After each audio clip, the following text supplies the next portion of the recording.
আসসালামু আলাইকুম ওয়া রাহমাতুল্লাহ। আপনারা কেমন আছেন? আলহামদুলিল্লাহ, আল্লাহ পাক রাখছে বিধায় আপনাদের সামনে আমি উপস্থিত হতে পেরেছি। তো আপনারা সবাই কি তালিমুল কোরআন মাদ্রাসার ছাত্র নাকি? না বাহিরে দুই একজন আছে? আচ্ছা। তো আমি গত ক্লাসে তোমাদেরকে শিখেছিলাম সিফাতের আবিধানিক এবং পারিভাষিক অর্থ কি। আজকে তোমাদেরকে শিখাবো সিফাত কত প্রকার ও কি কি। আমরা সকলেই সুন্দরভাবে একসাথে ইনশাআল্লাহ পড়ার চেষ্টা করবো। ইনশা সিফাত প্রথমত কয় প্রকার? সিফাত প্রথমত কয় প্রকার? সিফাতে লাজিমা, সিফাতে আরিযা। সিফাতে লাজিমা, সিফাতে আরিযা। আবার বলেন একসাথে।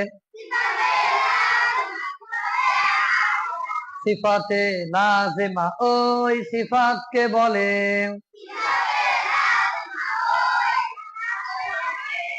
যাহা পূর্ণরূপে আদায় না হলে মূল হরফ ঠিক থাকে না। মূল হরফ কি থাকে না? যেমন নাসরুল্লাহ। নাসরুল্লাহ এই শব্দের সদকে মোটা করতে হয়। মোটা যদি না করে পাতলা করা হয়, নাসরুল্লাহ হয়ে যাবে নাসরুল্লাহ। নাসরুল্লাহ হয়ে যাবে নাসরুল্লাহ। সিফাতে লাজিমা উচ্চারণের সময়, সিফাতে লাজিমা উচ্চারণের সময় কোন প্রকার ছাড় দেওয়া যাবে না। কোন প্রকার ছাড় দেওয়া যাবে না। পুঙ্খানুভাবে আদায় করতে হয়। পুঙ্খানুভাবে আদায় করতে হয়। আবার বলেন পুঙ্খানুভাবে আদায় করতে হয়। আবার বলেন, আবার বলেন। তো সিফাতে লাজিমা এমন একটা সিফাত, এটা কোন উচ্চারণের সময় কোনোভাবেই ছাড় দেওয়া যাবে না। নাসুল্লাহ সব মোটা যদি আমরা পাতলা করে পড়ি তাহলে লাহানের জলি হবে। কি হবে? সদ যেহেতু মোটা হরফ, সদকে যদি আমরা পাতলা করে সিন পড়ি তাহলে লাহানে জলি হয়ে যাবে। কি হয়ে যাবে? জলি। সাবধান, খুব সতর্ক ভাবে আমাদের আদায় করতে হবে।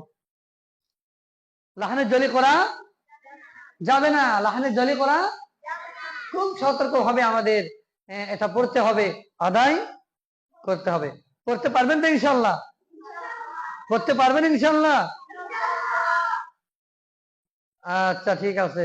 তো তাহলে কে কে পারবেন হাত তুলে দেখান তো।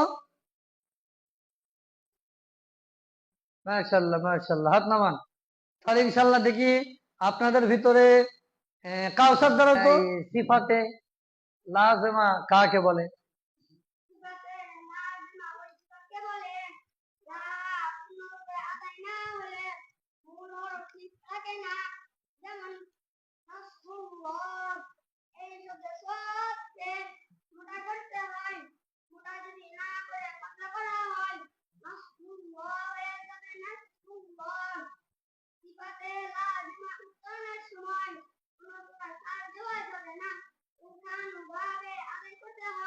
মাশাআল্লাহ মাশাআল্লাহ, খুব সুন্দর করছে। আচ্ছা বাবা বসেন। এখন আমরা সিফাতে আরেদা শিখবো। সিফাতে, আর আপনাদের বসা হয়নি তো, সুন্দর করে বসেন। এখন আমরা সিফাতে আরেদা শিখবো। সিফাতে আরেদা এমন একটা সিফাত যা পরিপূর্ণ আদায় না হলে লাহানে জলি হবে না। লাহানে কি হবে না? জলি হবে না। কিন্তু পড়ার যে একটা সৌন্দর্য, সিস্টেম, এই সৌন্দর্যটা নষ্ট হয়ে যাবে। তো আমরা সবাই কোরআনের হাফেজ, হেফখানায় পড়তেছি, কে মক্তবে পড়তেছি। তো আমরা কোরআন শরীফ হেফজ করব, সুন্দরভাবেই হেফজ করতে হবে, ঠিক না? লাহানের জলি হলে চলবে না। আমাদের সুন্দরভাবে তেলাওয়াত করতে হবে, সুন্দরভাবে পড়তে হবে। ঠিক আছে ইনশাল্লাহ? বুঝতে পারছেন? আচ্ছা, তো তাহলে এখন আমরা সিফাতে আরেদা শিখবো, ঠিক আছে? সিফাতে আরেদা ওই সিফাতকে বলে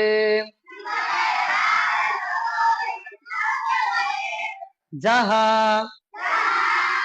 যাহা পূর্ণরূপে আদায় না হলে, পূর্ণরূপে আদায় না হলে মূল হরফ ঠিক থাকবে, মূল হরফ কি থাকবে, সৌন্দর্য নষ্ট হবে, সৌন্দর্য নষ্ট হবে। যেমন নাসরুল্লাহ, নাসরুল্লাহ এই শব্দের লামকে মোটা করতে হয়। কি করতে হয়? মোটা যদি না করে পাতলা করা হয়, নাসরুল্লাহ হয়ে যাবে নাসরুল্লাহ, নাসরুল্লাহ হয়ে যাবে নাসরুল্লাহ। বুঝছেন? তো লফজ আল্লাহ শব্দের লামটা তো মোটা করতে হবে, ঠিক না? কিন্তু যদি পাতলা করা হয় তাহলে সৌন্দর্য কি হয়ে যাবে বাবা? নষ্ট হয়ে যাবে, সৌন্দর্য নষ্ট হয়ে যাবে। কথা বুঝছেন?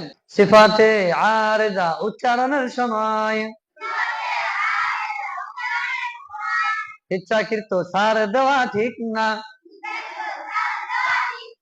ইচ্ছাকৃত সার দেওয়া ঠিক না। পরিপূর্ণ ভাবে আদায় করা ভালো, পরিপূর্ণ ভাবে আদায় করা ভালো। ইনশাআল্লাহ সব হয়েছে তো? ধরলে পারবেন? আচ্ছা দেখি সাব্বির ধরাও তো।